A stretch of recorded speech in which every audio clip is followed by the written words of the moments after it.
Gaafiin Oromoo gammaan deebineen dhugaadha. Abi gaafii Oromoo akka deebisu irraan eeguudha. Dirqamni isaa very simple. Dirqamni isaa biyyattii tana sirna abbaa irree diigee qeerroon itti kennee jira. Makiinattii tana daldala sana ceesisee gara sirna dimokiraasiitti ceesisuudha. Yeroo kana keessatti fakkeenyaaf gaafilee gurguddoo Oromoo dhimma Finfinnee dhimma itti kaasaa hin jirru, itti kaasaa jiru uummannis maaliif? Gaafii kana nuu deebisii miti uummanni keessa gaafasa eegu. Uummanni isaa amaanaa itti kennate sirna abbaa irree kuffifnee jirra. Biyyattii tana fuudhiti gara sirna dimokiraasiitti ceesisaniiti qulfii itti kennanii makiinatti irra safaanii jiran. Hojiin isaa achi ceesisuudha. Garuu wanni fudhatama hin qabne waan qabsoon gammaa hojjetamte miidhu faallessu booddeetti deebisu hojjechuu garuu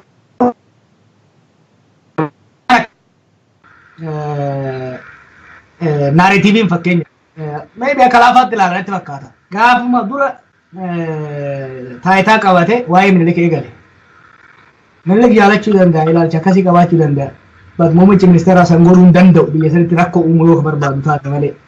It's not about liking that guy. Maaliif nation building biyya ijaarre yoo kan jennu taate waan uummata walitti fidurratti biyya ijaarta malee waan uummata addaan mataa qaburratti biyya ijaaruu hin dandeettu. Minilik irratti uummata ijaaruu hin dandeettu. Waan kalees wanni gaariin uummanni kun kalees waliin qabu hin jiru. Waan gara fuulduraa waraqaan adiin waan gara fuulduraati. Sarratti fuulleffachuu danda'u qaba. Gaafa san kanan dubbachaa ture. Wanni sodaatne kun deebitee dhufte. Humnoonni reactionary jennuun kun humnoonni biyyattii gara sirna kaleessaa deebisanii ijaaruu barbaadan suni mo'amanii harka kennanii turan waggoota afran dabre kana keessatti. Sababa isaatiin deebi'anii ol kakaa jiran. Humnoonni kun garuu Itoophiyaadhaaf furmaata fiduu hin danda'an. Kana Tsaggaayee Raarsaa sirriitti barreeffamaasis haasayaanis sirriitti ibsee jira.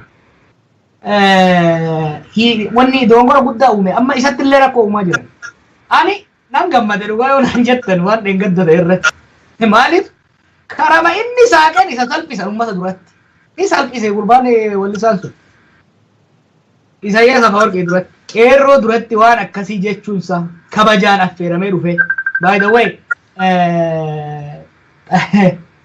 xayyaara dhabanii isa biyyaanirraa isa biyya alaatirraa nama biraa xayyaararra buusanitti fe'anii fidan. San booda wallistoota wajjin hin taa'u jee VIP keessa teessa. Achirraa waltajjii jarri dubbaterraa dubbadhu malee hidhee isaarra bayyaa ture. Ol bahee garuu uummata duratti isaan salphise jechuudha. Contradiction achirratti mul'atu sullee ka agartu Abiy nama saffisaa waa baratu kanarraa waa barata jedhee adda adda. Constituency isallee beekuu danda'uu qaba. Waan takka ifa haa ta'u Itoophiyaa keessatti sabboonummaa lama qofatu biyya sana gara fuulduraa ittiin deemuu danda'a. Gara fuulduraa sabboonummaa sabootaatu gara fuulduraa ittiin deemuu danda'a. Biyyattii san duuba kan deebisu immoo sabboonummaa Itoophiyaa kan kijibaa kan durii kana. There is no future in that one. Kanaaf humna Oromoo kanan booddeessaa adeemsi ittiin deemaa jiru kuni akka nama osoo makiinaa oofuu goommaa of jalaa uraatti. Abiy goommaa of jalaa uraatti deemaa jira gara kanaan yoo dhugaa walitti himnu jennu. Maybe harka ta'uun gaagaataan Finfinnee kun nama shawwaduu danda'a. I know them, I've been there. Nan beeka sirriitti. Harka sii dhayanii galgala uleesitti qarab bulan. Kanaafi furmaanni jiru sabboonummaa haaraa uummata walitti fiduu danda'uun deemuudha. Fakkeenya yaanumaan maddammar inni jedhee fide kun ani hedduullee komandaratti godhuun barbaadu maaliif waan hiikaa qabu miti. Namoota namni hundu akka hiikkataa jira garuu rakkoo uumaa jira. Maal jecha is it assimilation or is it integration? Kan adda baasee ilaaluu danda'uudha qaba. Kanaaf akkaataan fakkeenyaaf waan tokko jira beektaa. Paulo Freire in the pedagogy of the oppressed waan tokko jira. Elitiin cunqurfamaa keessaa bahan sirna cunqursaa irratti hoggaa qabsa'an of ta'anii biyya bulchuudhaaf osoo hin ta'in bakkuma cunqursaa san ta'anii amaluma cunqursaa sana itti fufuu barbaadan.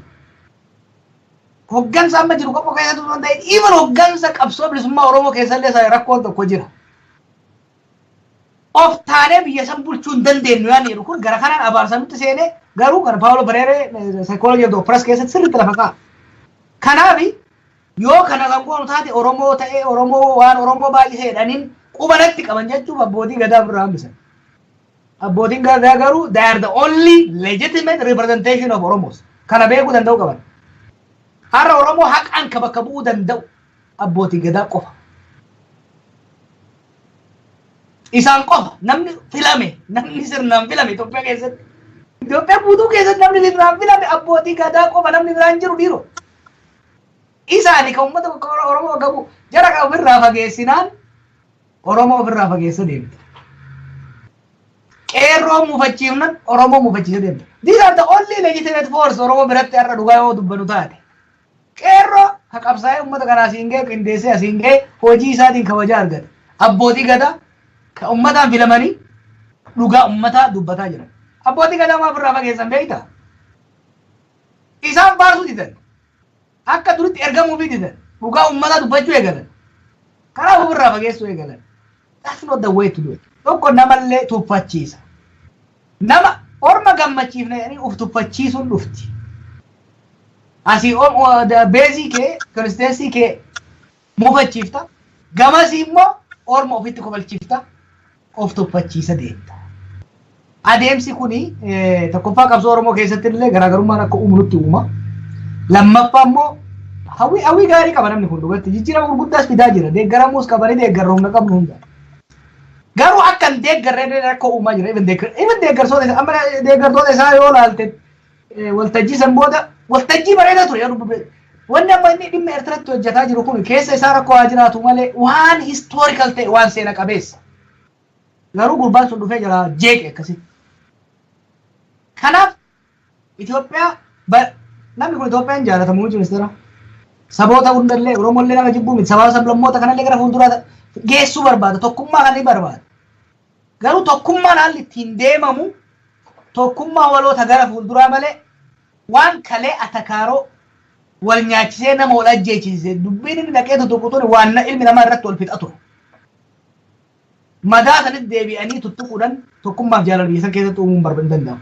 Tokkummaaf jaalala fuuldura gaarii uummatatti agarsiisuudhaan waliigaltee haaraa uumuudhaan kan deemamu. Hojii kana garuu hojjetaa hin jiru. Paartilee siyaasaa wajjin waliin dhufanii akkamitti sirna dimookiraasii itti dhaabu? Akkamitti walitti bu'iinsi kun akka hafu goona? Haasa'imaan jiru. Hayyoota biyyattii walitti qabanii kan kaleessaa cufnee chaaptara kaleessaa cufnee boqonnaa kaleessaa cufnee boqonnaa haaraa akkamitti banna? Seerota jajallaa kaafnee haaraa akkamitti bakka buufna? Wanni jedhamu godhamaa hin jiru. Isuma qofa dhaqee uummatatti haasaa. Conceptual clarity hin jiru. Kuni dhugatti rakkootti nu geessa. Kanaaf hubannaa godhuu barbaachisa. Ani gaaffii uummata Oromoo deebisin jedhuun muummicha ministeeraati. Uummata Oromootillee obsa. Waa'ee Finfinneellee obsa.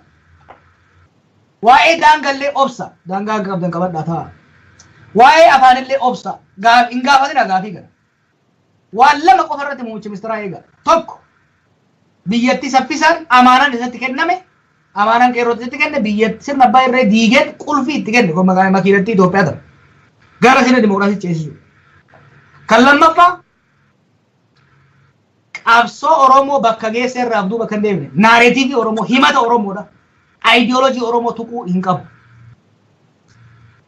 Oromoo akka Oromootti deemuu dhabuu mirga isaati. Garuu waan Oromoof haalleessa. Waan humnoota kalee daaraa goonee irra tarkaanfanne akka isaan biyyee nyaatanii daaraa dhandhamatanii ol deebi'an humna itti horaa godhuudhaaf abduu deemuu danda'u qaba. Kuni maaliif Orma biratti isa tuffachiisa? Uummata biratti immoo uummata Oromoo biratti immoo deeggarsa dhabsiisan deema. Kana waa lama. Gara dimookiraasii biyyatti ceesisuu qaba. Dhugaa Oromoo qabsoo Oromoo tuqurraa abduu deemuu danda'u qaba. Wanta kan jechuu barbaadu waa jaaluu fatigaa. Jarattiin kalee acaaruu waan akkasii yaalte osoo Abiy Minilik faarsuu baateen jettu. Osoo inni kana jechuu baate teetiin ka'ee waan akkasii naasa'u ture. Hin jiru. Osoo inni hulaa banuufii baate ijoolleen durriyyeen tuni gadi baatee goota Oromoo akka acaaluutu irratti quban inni hin gootaate. Ka mammaaksa amaaraa tokko jira. Uraasareen tarsaaften waraabessi lixa. Uraa kennuu hin qabnu sirrii miti. Kanaaf Oromoo akka kennatti jee jechaan hin jiru. garuu waan Oromoo faallessa waan Oromoo aarsa Oromoo qofa miti baay'isawwe wanni inni jedhu kun sabaaf sablammoota biyyattisaa harka 90 kan aarsudha harka 90 kan alli niyet godhu kan moggatti baasudha qabsoo kumaatamaan ilmaan Oromootii fi saboonni biraa waggoota 50 dabre kana sirna biuraalaatii fi sirna olaantummaa qabu san diiguudhaaf godhan irratti kan qoosaa godhudha kanarratti immoo callifnellee waan wallaallu miti look deeggaruu barbaanna waan gaggaariin hojjetu irratti